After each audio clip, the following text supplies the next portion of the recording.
Let me start by saying that I am nowhere near the level of a professional mechanic. I have very basic knowledge about the topic of discussion. With that out of the way, let's get down to business. Hi, I'm BrandonADK. Let's talk tools.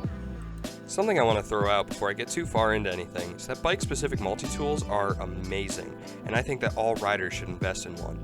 When I was first looking to make adjustments on my bike, all I had was this awesome Crank Brothers M19 multi-tool. This one specifically has hex wrenches, spoke wrenches, a chain tool, and a few other important drivers as well. A good multi-tool is worth the investment, trust me. Let's take a look at our first tool, which are hex wrenches.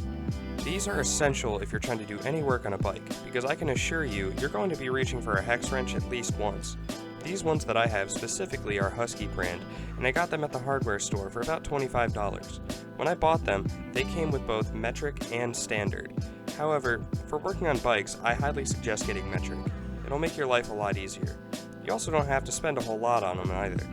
I got a really nice set, but you don't need to. Harbor Freight has sets that are just as nice but significantly cheaper. Hex wrenches are a must-have. The next tool that we're going to take a look at are pliers, and believe me, you're going to want to get a pretty good pair of these. As we go along, you'll notice that a good majority of my tools are Husky, and that's for no particular reason other than uniformity. These specifically are great for bike stuff.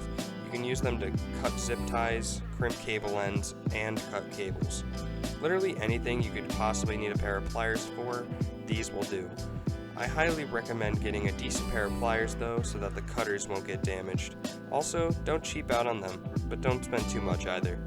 Speaking of zip ties, they are a lot more useful than one would think. You can use them for so many things, it's not even funny. You'll probably use them mostly for securing cables to your frame, but I've used them for many other things, like securing a fidlock cage to my frame without bolt mounts. I've also used them for truing wheels while they're still attached to the frame, and I've also used them to neaten up my cockpit. The best part about zip ties though, is that you don't have to get them in just black and white. They come in so many colors, so pick an accent color to your frame, and then get that color zip tie. You can add a little bit more flavor to your frame, if you're into that sort of thing. Now we get to talk about one of my favorite tools, which are picks. I can't even begin to tell you how amazing picks are.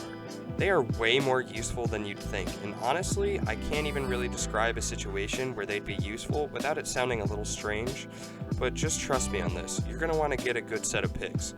Mine here were only about $10 when I bought them at Home Depot. One of the biggest things that I feel as though people often overlook is cleaning their bike. Something you're really going to want are cleaning brushes. Now, you have the option to purchase bike cleaning supplies from sites like Park Tool, and yeah, they're really nice cleaning brushes. However, there is a cheaper option. Go to the nearest dollar store to you and find where they keep the cleaning stuff. You'll find that a toilet brush, dish brush, and toothbrush make excellent bike cleaning brushes. You can even buy a spray bottle if you wanted to, although most people are going to clean their bike by spraying it down with the hose. Before I wrap things up, there's a few other tools that I could mention, such as Torx drivers, adjustable wrenches, measuring calipers, and utility knives. While some of those are necessary, their functions are not worth explaining.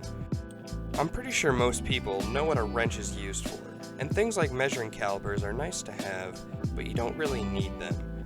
And just for fun, I'll show off the contents of my tool bag for anyone interested. With that being said, I've been BrandonADK.